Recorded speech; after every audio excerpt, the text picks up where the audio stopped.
Bagay ng mga Eh si kaibigan, dati pala Kaya tong may waiver ako nun. kumakain ka ng ano, ng Floricin. ano? Floricin. Fluorescent. naman, yun na yung item. Dati pala kumakain ng fluorescent to. Nung binata ako, kumakain ako ng Floricin.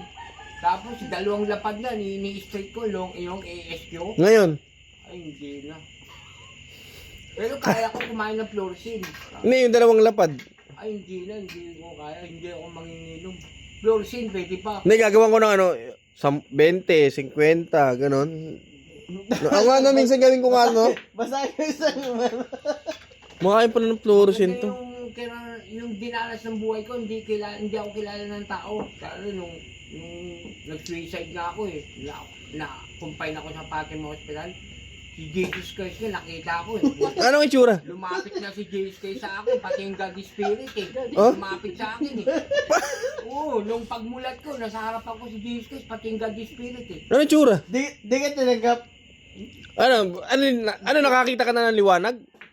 Hindi liwanag. Talaga si Jesus Christ yung nakaharap ko. Ano, anong, Yung Espiritu. Yung God Spirit.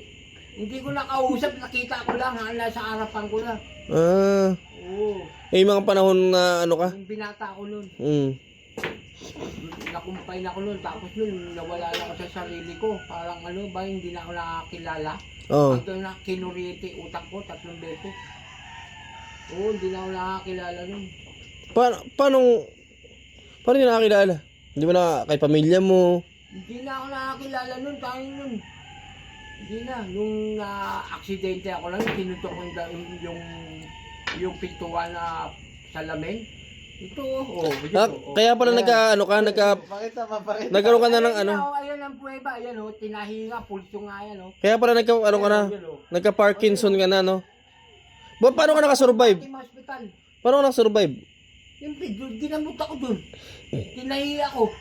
Tinahi yung pulso ko, yan o, yan ang prueba, yan o.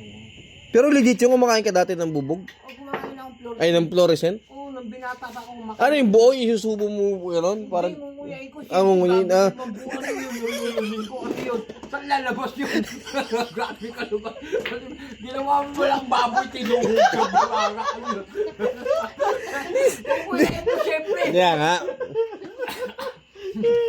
Yun nga, siyempre, hindi ko naman alam ang kwento ng buhay mo eh. Siyempre, Kumain ako ng Floricin noong panahon na yun, binata ako. Hindi, pero matino ka nun. Ano sa katinula ko, pero kaya ko. Yung nauso yung Pinoy, parang Pinoy, talentadong Pinoy, para mga ganun, oo. Hindi, Pinoy yun, Bukod Pinoy nun. Bukod Pinoy. Bukod Ha? Pinoy. Bukod Pinoy. Bukod Pinoy nun, sa Isbulaga. Bukod Pinoy. Oo, Bukod Pinoy, yung paligsaan pa sa Isbulaga. Ano yung fluorescent na kinain mo? Nakabukas?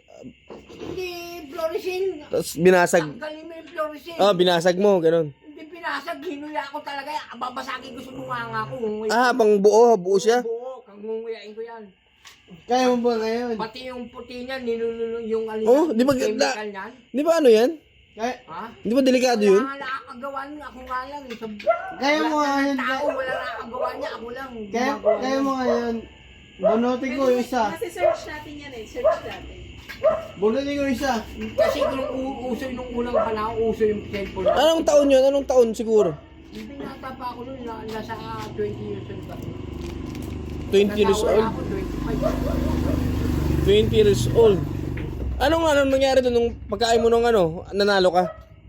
25. Hindi, wala nga lumaban sa akin eh. Paano mananalo? Oo nga. Kumain ang Floricin, walang lumaban sa akin. Siyempre ikaw nang panalo nun. Oo nga, pero hindi naman, walang premyo eh. Walang premyo? Walang lumaban eh. Walang sumubok na makipagpaliksaan sa akin, wala. Iba na yung mga ilaw ngayon eh. Ano na ngayon eh. Panahon, walang lumaban sa akin. LED na ngayon eh. Kaya mo kayang nguyain yan? LED? Agent lang yan, Floricin din yan eh. LED? Iisa lang yan eh, Floricin din yan eh. Sige nga, try mo nga. Sabi mo. Yan, ganyan. Basagin ko isa, kainin mo nga. Matibay pala to, no? Sobra. Puta. Kunin ko isa. Walang nakakagawa na ako lang. Yung binata ko, ako lang nakakagawa kumain ng Floricin. Walang nakakagawa nun.